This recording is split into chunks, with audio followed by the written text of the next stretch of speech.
17-ാം അധ്യായം 1 മുതൽ താഴോട്ടുള്ള വാക്യങ്ങൾ. 3 ശബത്തുകളിൽ പഴയ നിയമ തിരുവെഴുത്തുകളെ ആധാരമാക്കി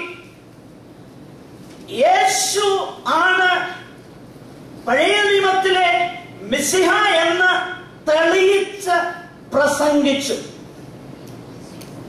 അത്രേ പൗലോസ് ചെയ്യുള്ളൂ.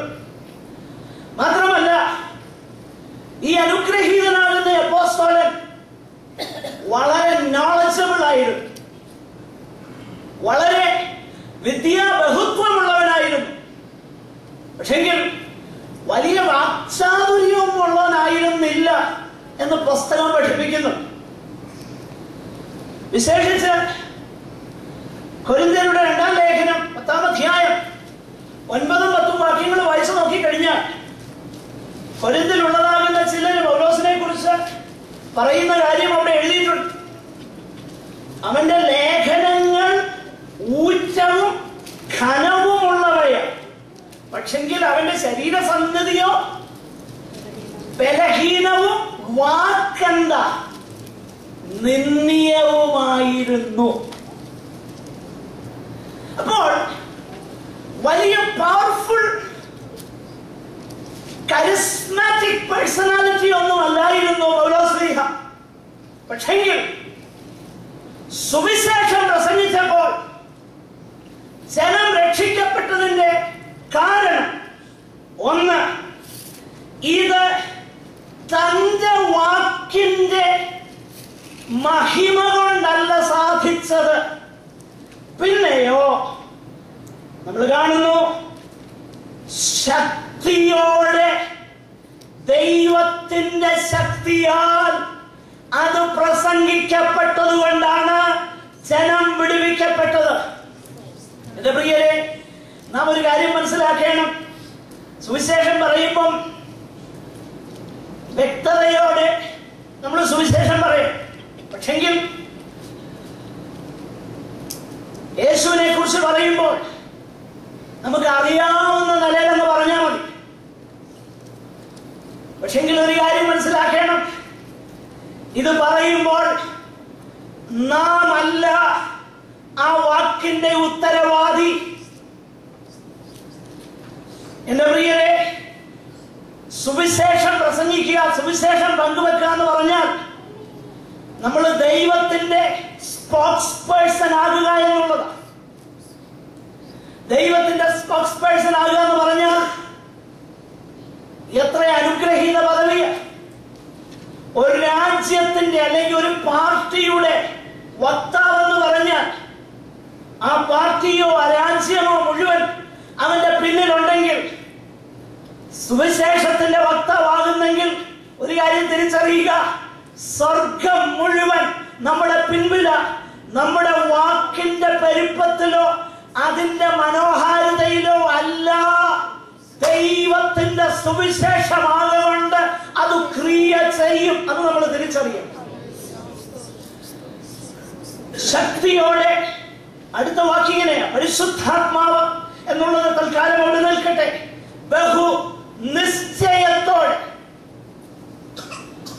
പറയുന്ന കാര്യം എന്താണെന്നുള്ളത് നല്ല ബോധ്യത്തോടെയാണ് പൗലോസ്ലീഹ പറഞ്ഞത്. ഈ പറയുന്ന കാര്യത്തെ കുറിച്ച് യാതൊരു ആശയ കുഴപ്പവും യാതൊരു വിധമാകുന്ന ആശങ്കയും പൗലോസിന് ഒരിക്കലുമില്ല. Deep conviction. ഈ പറയുന്നത് നിശ്ചയമായിട്ടും സത്യമാണെന്നുള്ള ബഹുനിശ്ചയം തനിക്കുണ്ടായി. ഈ നിശ്ചയത്തോടെയാണ് താൻ വചനം പ്രസംഗിച്ചത്. എന്നാൽ വാക്കുണ്ട്, നിശ്ചയമുണ്ട്, ഇതെല്ലാം ഉണ്ടെങ്കിലും ദൈവത്തിന്റെ പരിശുദ്ധാത്മാവില്ലെങ്കിൽ യാതൊരു പ്രയോജനമില്ല. അതുകൊണ്ട് പൗലോസ്ലീഹ പറയുകയാണ്, ഞങ്ങളുടെ സുവിശേഷം ബഹുനിശ്ചയത്തോടെ, ശക്തിയോടെ, പരിശുദ്ധാത്മാവോടെ നിങ്ങളുടെ അടുക്കൽ വന്നു. ആ വചനം ഞങ്ങളിൽ പരിശുദ്ധാത്മാവ് ക്രിയ ചെയ്തതുപോലെ തന്നെ നിങ്ങളിലും ക്രിയ ചെയ്യും. എന്നാൽ ഈ 5-ാമത്തെ വാക്യത്തിൽ പൗലോസ് പറയുന്ന ഒരു കാര്യം, ഞങ്ങൾ പറയുന്ന ഈ വിഷയം നിങ്ങൾക്ക് വെരിഫൈ ചെയ്യുവാൻ കഴിയുന്നതാണ്. അതായത് നിങ്ങളുടെ നിമിത്തം ഞങ്ങൾ നിങ്ങളുടെ ഇടയിൽ എങ്ങനെ പെരുമാറിയിരുന്നു എന്ന് അറിയുന്നുവല്ലോ. ഞങ്ങളുടെ ജീവിതം ഒരു തുറന്ന പുസ്തകമായിരുന്നു. ഞങ്ങൾക്ക് മറയ്ക്കാനൊന്നുമില്ലായിരുന്നു.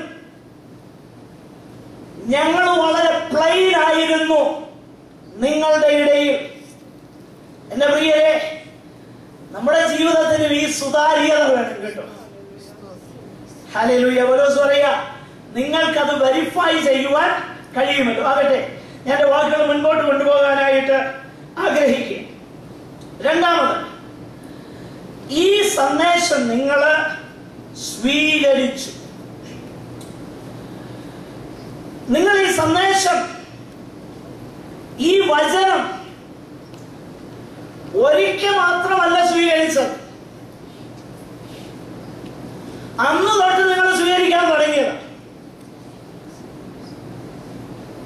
പിന്നെയും അതിന്റെ 2-ാം അധ്യായത്തിൽ 13-ാം വാക്യത്തിൽ പൗലോസ് അതിനെക്കുറിച്ച് വീണ്ടും വിശദീകരിക്കുന്നു. ഒന്ന് വായിക്കാമോ? ഞങ്ങൾ പ്രസംഗിച്ച ദൈവവചനം നിങ്ങൾ കേട്ടു. മനുഷ്യന്റെ വചനമായിട്ടല്ല, സാക്ഷാലാകുന്നത് പോലെ ദൈവവചനമായിട്ട് തന്നെ കൈക്കൊണ്ടതിനാൽ ഞങ്ങൾ ദൈവത്തെ ഇടപെടാതെ സ്തുതിക്കുന്നു. വിശ്വസിക്കുന്ന നിങ്ങളിൽ അത് വ്യാപിച്ചുകൊണ്ടിരിക്കുന്നു. ഞങ്ങൾ പ്രസംഗിച്ച വചനം നിങ്ങൾ എന്ത് ചെയ്തു? നിങ്ങൾ കേട്ടു, നിങ്ങൾ അത് സ്വീകരിച്ചു.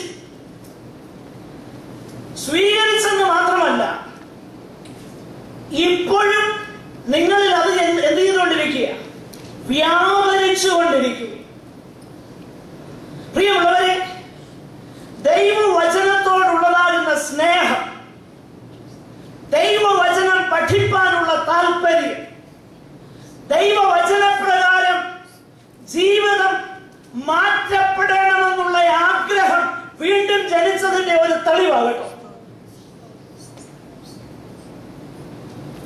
അതുകൊണ്ട് I strongly suspect there is a crowd not outside but inside the church. ഒരു വലിയ പുരുഷാരമുണ്ട്, സഭയ്ക്ക് പുറത്തല്ല, സഭയുടെ ഉള്ളിൽ. ദൈവവചനം വളരെ ക്ലിയർ. വീണ്ടും ജനിച്ചെങ്കിൽ വീണ്ടും ജനിക്കുവാൻ ആധാരമായി തീർന്ന തിരുവചനം അത് തുടർച്ചയായി സ്വീകരിപ്പാൻ കഴിയുന്നില്ലെങ്കിൽ something is basically wrong with us. ഞാനീ പറയുന്നത് വെറുതെയാണ്.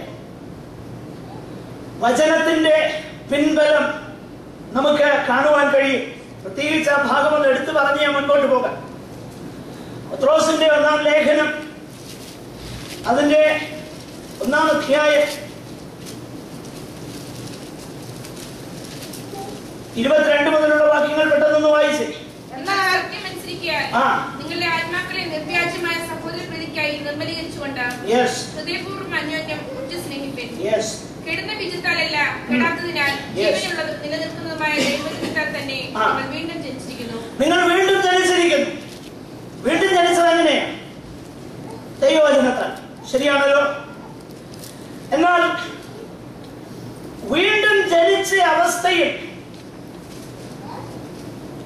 നിങ്ങൾക്ക് പുരോഗതി ഉണ്ടാകണമെങ്കിൽ പിന്നെ എന്ത് വേണമെന്നറിയാമോ? ദൈവവചനം വേണം. അതുകൊണ്ടാണ് 2-ാമത്തെ അധ്യായത്തിലേക്ക് വരുമ്പോൾ ആകയാൽ എന്ന് പറഞ്ഞിട്ട് നിങ്ങൾ രക്ഷയ്ക്കു വേണ്ടി വളരുവാൻ എന്ത് ചെയ്യണം?